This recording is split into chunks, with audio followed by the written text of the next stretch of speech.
Video में स्वागत करते हैं।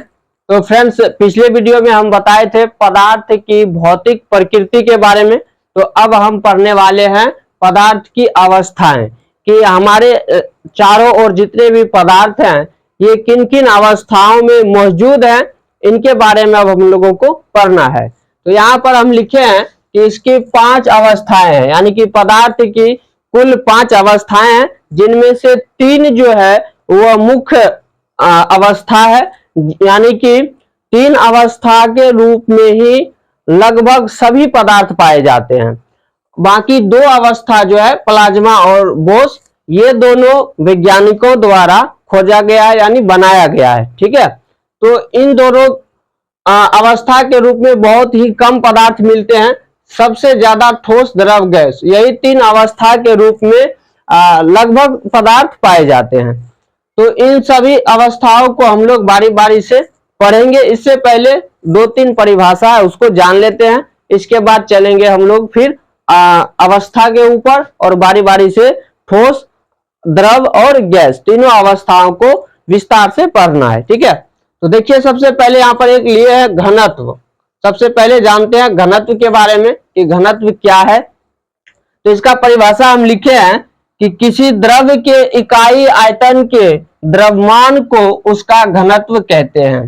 तो द्रव्य मतलब क्या होता है, इससे पिछले वाले वीडियो में बताए थे कि द्रव्य जो है एक प्रकार का पदार्थ है। यानी इसका परिभाषा इस तरह से दे सकते हैं कि किसी पदार्थ के इकाई आयतन के द्रव्यमान को उसका घनत्व कहते हैं, यानी उस पदार्थ का घनत्व कहते हैं। तो यहाँ इकाई आयतन आया है कि इकाई आयतन के द्रव्यमान। तो इकाई आयतन का मतलब क्या हुआ? इकाई आयतन का मतलब होता है कि एक इकाई लंबाई और एक इकाई चौड़ाई और एक इकाई क्या लेना है, ऊंचाई।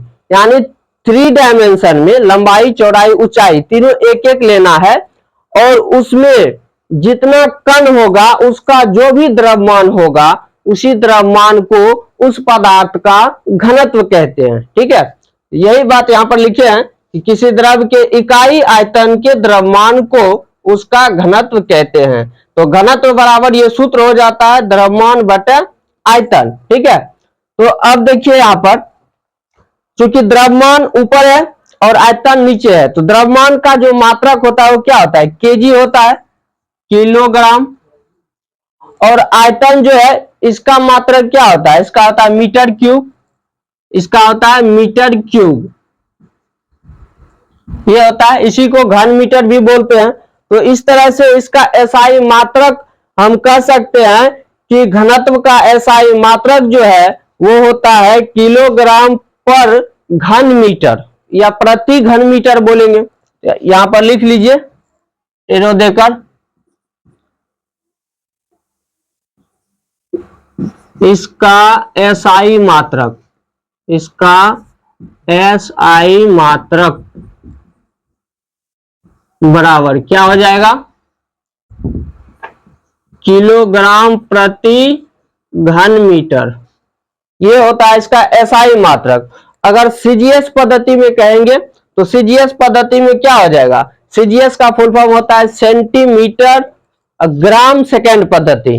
तो उसमें केजी को बदलेंगे किसमें, ग्राम में, तो इसका हो जाएगा ग्राम, और मीटर को बदलना किसमें, सेंटीमीटर में। तो इसका सीजीएस पद्धति में नाम हो जाएगा ग्राम प्रति घन सेंटीमीटर। ठीक है, ये सीजीएस पद्धति में हो जाएगा ग्राम प्रति घन सेंटीमीटर। इसको सीजीएस पद्धति में ऐसे लिखेंगे। तो ये इसका मात्रक हो गया, ये एसआई मात्रक है, किलोग्राम प्रति घन मीटर, और ग्राम प्रति घन सेंटीमीटर ये हो गया इसका सीजीएस पद्धति में। तो ये भी मात्रक ही है इसका। ठीक है, तो इस तरह से अभी हम लोग घनत्व के बारे में जाने। अब और भी 1-2 है, जैसे द्रव्यनांक है, क्वथनांक है, इसके बाद है संपीड्यता। तो इन सभी को पहले परिभाषित करेंगे, जानेंगे अच्छे तरह से। इसके बाद हम लोग चलेंगे इस अवस्था के ऊपर कि ठोस अवस्था के बारे में पढ़ेंगे, फिर इसका गुण आएगा, प्रॉपर्टी आएगा, उसको भी पढ़ना है। तो वहां पर ये सब यूज होगा, घनत्व, संपीड्यता, द्रव्यनांक, क्वथनांक, ये सब जो है वहां पर यूज होने वाला है। तो उससे पहले हम इसको परिभाषा के द्वारा समझा देते हैं, इसके बाद फिर वहां पर चलेंगे। ठीक है, तो चलिए हम मिलते हैं अब अगले वीडियो में। आज के लिए इतना ही, बाय बाय।